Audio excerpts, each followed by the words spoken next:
Hello viewers, welcome back on my YouTube channel bliss ed learning by Nisha. आज की video based है KVS admission schedule से related सभी class के बच्चों के लिए।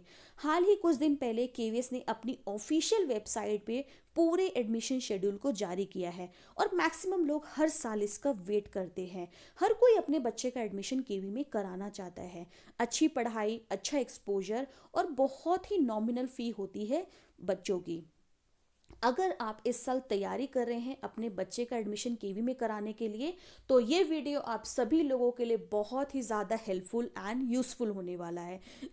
इस वीडियो पे मैं आपके साथ डिस्कस करूंगी पूरा एडमिशन शेड्यूल, ताकि आप इस शेड्यूल के साथ अपने आप को अपडेट रखें और अपने बच्चे का एडमिशन करा सके। तो चलिए डिस्कस करते हैं। सबसे पहले हम बात करेंगे यहाँ पर क्लास 1 के बच्चों के लिए।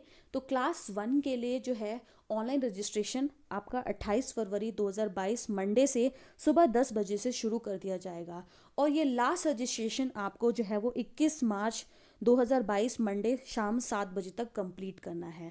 तो बेसिकली क्लास 1 के जो रजिस्ट्रेशन होंगे वो ऑनलाइन होंगे और ये प्रोसेस 28 फरवरी से शुरू होगा और 21 मार्च को शाम 7 बजे तक आप अपने बच्चे के लिए ऑफलाइन रजिस्ट्रेशन कर सकते हैं।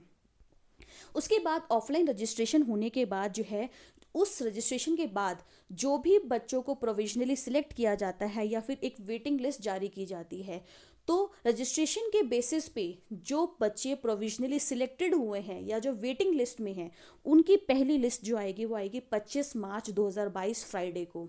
ठीक है।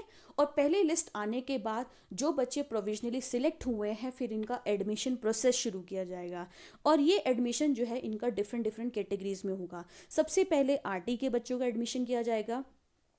उसके बाद जो कैटेगरी सर्विस कैटेगरी में कैटेगरी 1 यानी central government employee, central government autonomous body employee जो है आते हैं, उस कैटेगरी में एडमिशन किया जाएगा।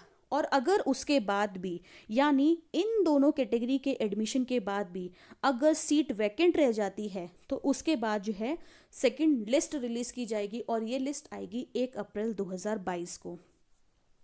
उसके बाद फिर से एडमिशन शुरू किया जाएगा। लेकिन अगर फिर भी इन कैटेगरीज में जो इनके लिए रिजर्वेशन रखा गया है, इस कैटेगरी में एडमिशन पूरे नहीं हो पाते हैं, तो फिर दोबारा से थर्ड लिस्ट आएगी, वो आती है, वो आएगी आपकी 8 अप्रैल 2022 को। ठीक है।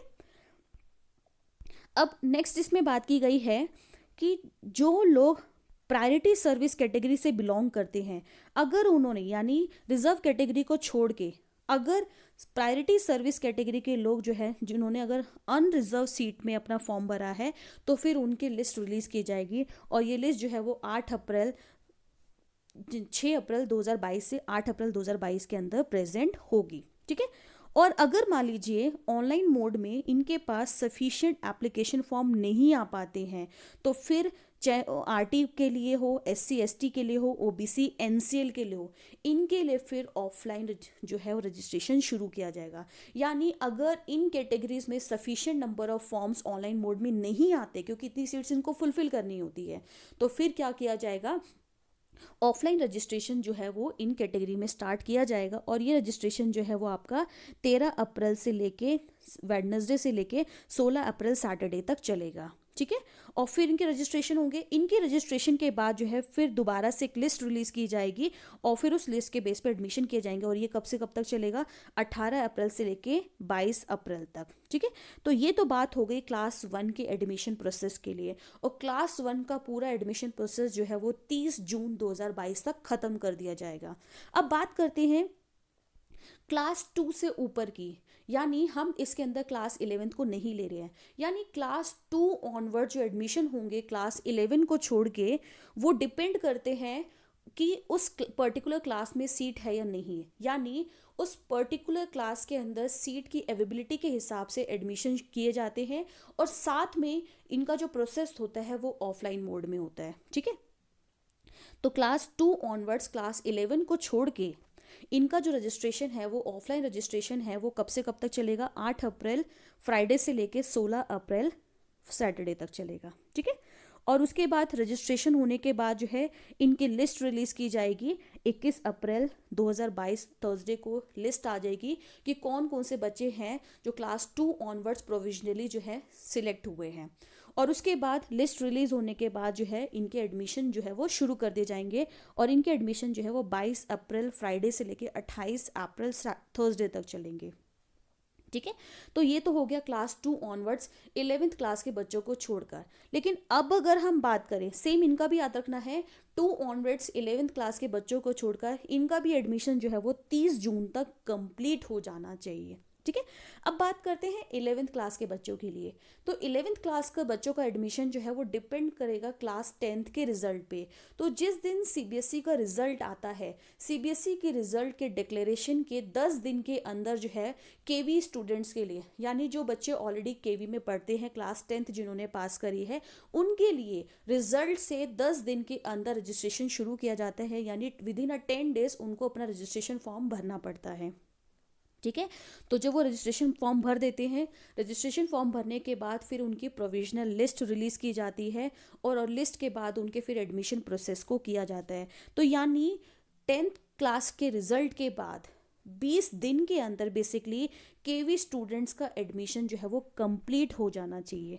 और फिर मान लीजिए एडमिशन होने के बाद अगर 11th क्लास में सीट खाली रह जाती है, फुलफिल नहीं हो पाती है, यानी सीट की अवेलेबिलिटी के हिसाब से फिर केवी क्या करता है, नॉन केवी स्टूडेंट्स के लिए एडमिशन स्टार्ट करेगा। ठीक है, तो अगर इन केस मान लीजिए रिजल्ट से 20 दिन के अंदर केवी स्टूडेंट्स का एडमिशन हो जाता है और अगर सीट खाली रह जाती है, फिर नॉन केवी स्टूडेंट्स के लिए क्या किया जाता है, रजिस्ट्रेशन शुरू किया जाता है। ठीक है, तो नॉन केवी स्टूडेंट्स के रजिस्ट्रेशन शुरू किया जाएगा और फिर इनका एडमिशन किया जाएगा। तो इन टोटालिटी सीबीएसई के 10th रिजल्ट के बाद पूरा एडमिशन प्रोसेस जो है इनको 1 महीने के अंदर, यानी रिजल्ट के डिक्लेरेशन के 1 महीने के अंदर सभी बच्चों का एडमिशन 11th क्लास में हो जाना चाहिए, चाहे वो केवी स्टूडेंट है या नॉन केवी स्टूडेंट है, सबको मिलाकर। तो ये पूरा शेड्यूल जो है इस 2022-23 का केवी का रहने वाला है। ठीक है, और साथ साथ एक इम्पॉर्टेंट चीज़ ये है कि जो भी स्कूल है, जो भी स्कूल है वहाँ पे सीट जो भी है क्लास 1 के लिए 2 ऑनवर्ड जो है, उनको ये सारी लिस्टों को जो है अपने स्कूल के नोटिस बोर्ड पे तो लगाना ही है, साथ साथ उस पर्टिकुलर केवी की वेबसाइट पर भी इनको सारी चीज़ों को अपलोड करना पड़ेगा। यानी कि कौन कौन से बच्चों ने रजिस्ट्रेशन कराया था, कितने बच्चे जो है वो एलिजिबल थे, ठीक है, कैटेगरी वाइज जो उन्होंने प्रोविजनली बच्चों को सिलेक्ट किया, कितने बच्चे वेटिंग लिस्ट में हैं, और साथ साथ वो सारी चीज़ें जो है उनको नोटिस बोर्ड में स्कूल में होने के साथ साथ अपनी ऑफिशियल वेबसाइट पर भी दिखानी पड़ेगी। ठीक है, और इन केस मान लीजिए जिस दिन ये काम होता है अगर उस दिन कोई पब्लिक हॉलीडे है तो नेक्स्ट वर्किंग डे को जो है वो काम को ओपनिंग और क्लोजिंग डेट के अंडर इंक्लूड किया जाएगा। तो आई होप आपको ये वीडियो पसंद आया होगा, आपके जितने भी इससे रिलेटेड डाउट होंगे वो आपको यहाँ पर क्लियर हो गए होंगे। So do like, share and subscribe my channel and also press the bell icon button to get the notification of all my upcoming video. So thanks for watching and have a nice day.